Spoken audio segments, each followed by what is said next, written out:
Ini tema kita apa? Khasiat basmalah, keagungan bismillah. Saya kurang agung jika begitu orang dulu yakinnya baca bismillah. Lalu kenapa kalau kita baca bismillah enggak ada efeknya? Sebenarnya bukan batunya yang mujarab, bismillahnya yang mujarab.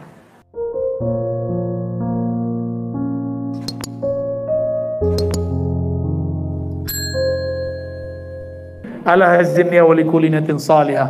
Al-Fatihah.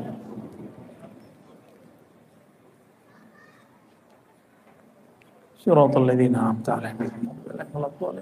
Ini tema kita apa? Khasiat basmalah, keagungan bismillah.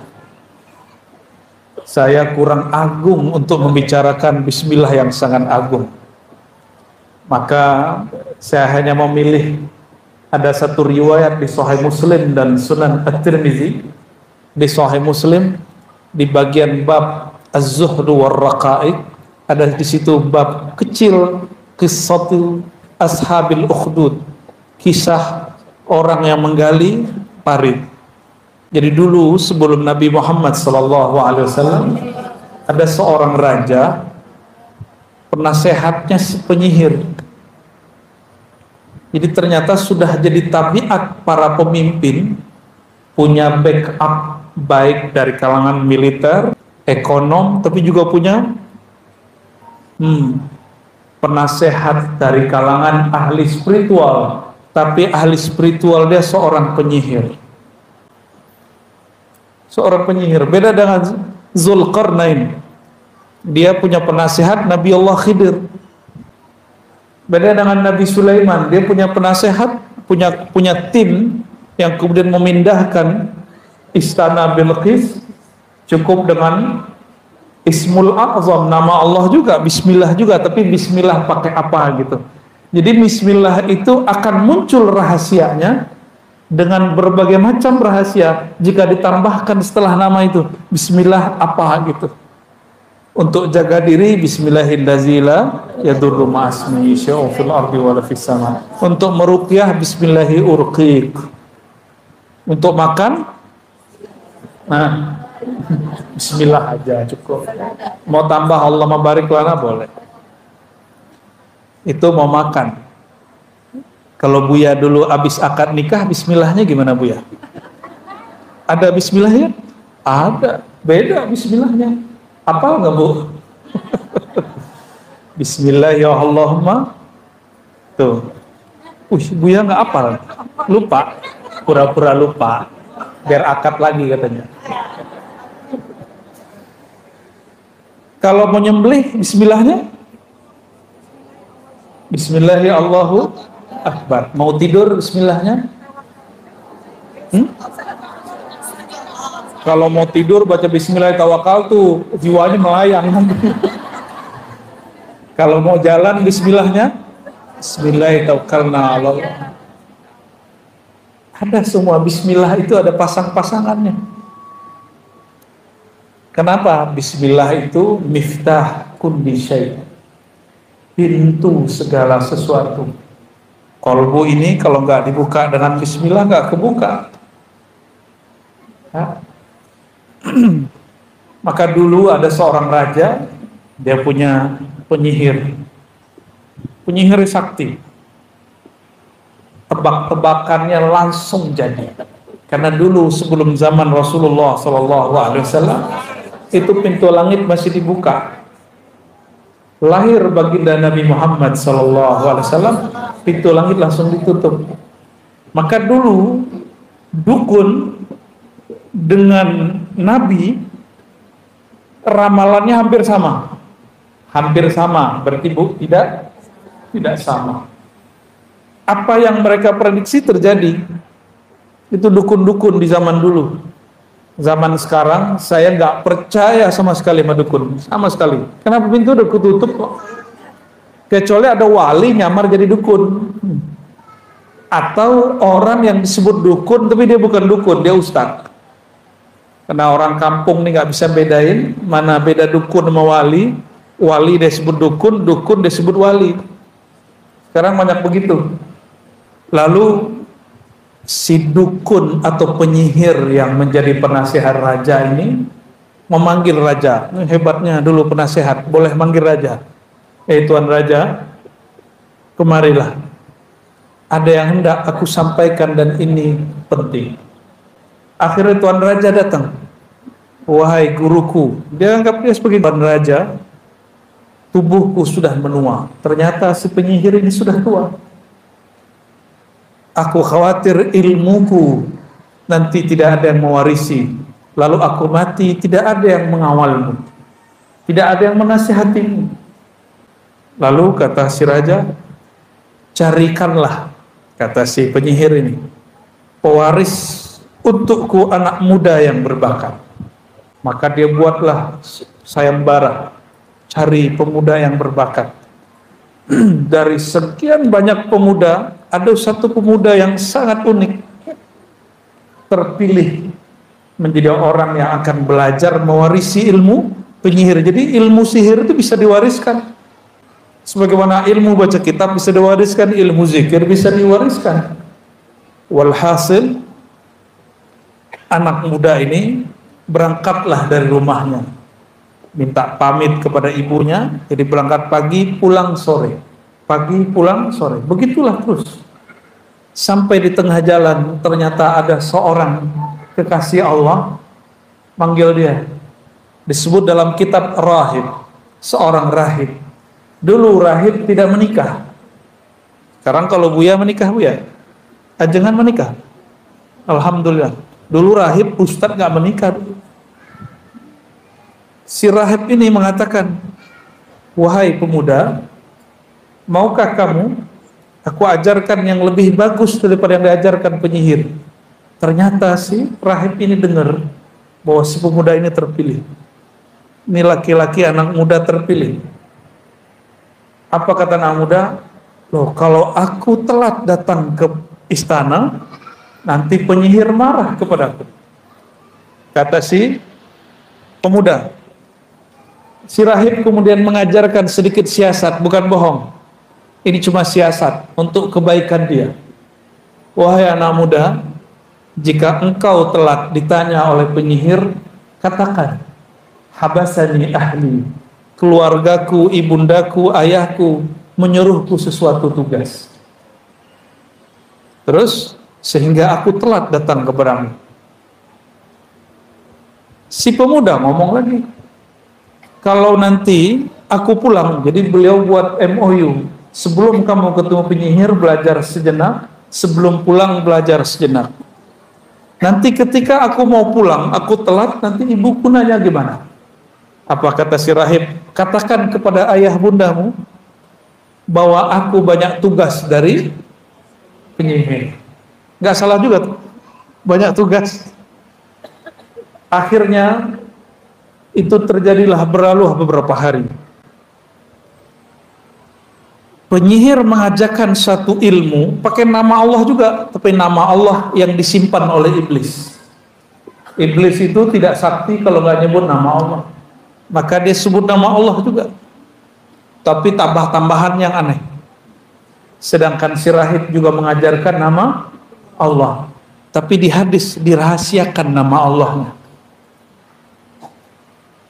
Di suatu perjalanan, lagi ramai-ramai, ya, di perjalanan dia berangkat, dia mulai bingung, yang benar rahib atau penyihir. Karena ketika dicek, dua-dua ilmunya bekerja. Dicobain, wah, kok semuanya berefek. Berarti orang ini, anak ini sangat berbakat. Ketika mereka berkumpul, orang-orang di kampung berkumpul, di kota berkumpul, tiba-tiba ada satu binatang masuk ke kampung. Dia lagi bergumam, mikirin, guruku penyihir, guruku rahib, ikut siapa? Sampai pusing kepala dia. Ketika semua orang berkumpul dan menjerit, ada yang masuk ternyata al-asad. Di dalam bahasa Arab, al-asad artinya singa. Singa itu berbahaya, buas. Semuanya berteriak kecuali dia baru kaget. Melihat ada singa, dia kemudian maju. Jadi pahlawan. Ternyata dia maju bukan jadi pahlawan. Dia ambil batu, dia lagi ngecek ilmu siapa yang lebih manjur. Apa kata dia? Yang pertama mengajarku bukan penyihir tapi rahib, karena sebelum ketemu penyihir ketemu rahib dulu. Dia, ya Allah, jika ilmu yang engkau ajarkan kepadaku melalui si rahib itu lebih hebat, afdal, dia nggak bilang lebih benar, lebih hebat daripada ilmu yang diajarkan penyihir, berarti ilmunya benar dua-duanya. Cuma ada yang lebih sahih, ada yang tidak sahih, ada yang lebih mulia, ada yang tidak mulia. Maka dengan batu ini, ya Allah, matikanlah singa yang mengganggu penduduk. Dia ambil, dia baca doa bismillah yang diajarkan oleh si rahib. Bismillah ada tambahannya, cuma sayang bismillahnya apa nggak disebut. Jadi ini nggak bisa diajarkan ke Bapak Ibu, ke Buya ya, ke ajengan. Cuma ini rahasia, saya nggak boleh ajarkan. Ada sir yang sudah menyebutkan, itu dirahasiakan. Karena nanti efeknya bahaya. Nanti ada orang asik nanti berubah jadi dukun. Awalnya jadi rahib, lama-lama jadi dukun. Dia lemparlah, baca bismillah depannya, setelahnya titik. Dia lempar. Faramal asada faqutila. Lalu dia melempar batu kepada singa. Singanya kena, nggak tahu, belum kena barangkali sudah jatuh duluan singanya. Itu bahasa singanya sudah jatuh. Sebenarnya bukan batunya yang mujarab, bismillahnya yang mujarab. Mati singanya, kaget. Semua penduduk tadi melihat, bukan penyihir, bukan pula rahib, tapi anak muda yang dia terpilih. Melihat seperti itu, besok dia mau berangkat, datang lagi ke rahib, setelah ke rahib berangkat ke penyihir. Di perjalanan gosip menyebar, ada anak muda sakti, punya guru, satu master kegelapan, satu master cahaya. Berarti dia yin yang ya. Anak muda ini didatangilah oleh orang-orang. Ada yang bawa anaknya penyakit kulit, ada yang buta, ada yang lumpuh, dibawa semua. Dia cuma usap bismillah, bismillah. Ada yang bismillah diludahi. Ada yang nggak sempat pergi dulu, saya mau jalan. Pegang doang sembuh. Ramailah pasien si anak muda, tapi dia tidak minta tarif. Cuma orang mengatakan, kamu sembuhkan anak saya kasih hadiah. Kayalah dia. Kabar ini sampai kepada raja. Raja senang awalnya. Sepertinya murid penyihir sudah sukses melewati gurunya sang penyihir. Kayak cerita Harry Potter ya. Beda. Ini ceritanya di Najran. Cerita ini pernah terjadi di Najran, masih di daerah Jazirah Arab. Dipanggillah oleh raja, dikirlah oleh raja, si pemuda ini mengamalkan zikir yang diajarkan, bacaan mantra yang diajarkan oleh penyihir. Ternyata tidak. Saya pernah belajar, saya kira orang itu ahli zikir, ternyata penyihir. Yang diajarkan zikir aja kan. Tapi semenjak saat itu, detik itu saya mengamalkan, tahu-tahu kuntilanak mendekat. Ternyata orang ini punya piaraan kuntilanak. Dia kalau ada hajatan dipanggil kuntilanak. Sengaja bikin rusuh. Nanti supaya orang takzim ke dia usir kuntilanak. Ya anak buahnya. Semenjak saat itu saya jadi penakut. Padahal dulu tinggal dekat kuburan. Tidur pun di belakang rumah saya kuburan. Gak ada takut. Tapi selama 2 minggu, itu seakan-akan jin bertengger di pohon, kayak ada di atas, semuanya. Ternyata orang-orang belajar ilmu kebatinan kepada ahli-ahli spiritual yang tidak mengajarkan tauhid dengan benar. Jadi penakut. Jadi dukun itu orang paling penakut. Penakutnya bukan main. Tapi anak muda ini nggak penakut. Diadili oleh raja, diuji ini dan itu, beres semua. Akhirnya ditanya, ilmu siapa yang kamu amalkan? Dia bilang, bukan ilmu penyihir. Saya belajar ini dari seseorang, tapi dulu punya MOU dengan si rahib. Kamu jangan kasih tahu siapa aku. Tapi karena dia dipaksa, maka dia kasih tahu. Aku diajarkan oleh seorang rahib. Ternyata si rahib ini sudah tua juga. Dulu kawan daripada penyihir. Penyihirnya, karirnya, Masya Allah, tapi dia punya kegelapan di dalam jiwanya. Sedangkan si rahib, dia tidak mencari popularitas, tapi doanya mustajab. Karena si pemuda ini banyak orang yang sembuh olehnya, maka orang-orang mengikuti dia. Orang lebih takzim kepadanya daripada raja. Ketika dia mengatakan yang mengajarku seseorang, tapi bukan penyihir, dicari tahu, ketemulah si rahib. Si rahib diadili, lalu digergaji. Tahu dari gergaji? Pernah kena suntik? Ada yang ahli suntik nih, anaknya buah hajah, bisa nyuntik dia, aulia. Disuntik aja sakit ya. Kegores sedikit sakit. Ini digergaji. Ternyata sebelum anak muda ini diadili, dia sudah dipanggil oleh sang rahib. Kata sang rahib, wahai Ananda, engkau telah mencapai yang aku belum pernah mencapainya. Engkau diberikan kehebatan yang mana aku belum pernah mempraktekkannya. Ternyata si rahib ini nggak pernah praktek ngobatin orang, nggak pernah ngambil batu terus ngelempar singa mati singanya. Dia cuma mengamalkan itu untuk dirinya dan dirinya tenang. Hanya untuk itu. Lalu kata sang rahib, barangkali ini akhir pertemuan kita. Benar. Setelah itu dia digergaji, dibuang. Si pemuda ini karena sakti, rajanya takut. Panggil jenderal-jenderal semua. Buang si pemuda sakti ini ke bawah jurang. Dibawa ke tebing, tebingnya paling curam, dilempar. Dilemparnya sore, besok pagi udah duduk di samping raja. Raja stres ngeliat dia. Salah siapa ya?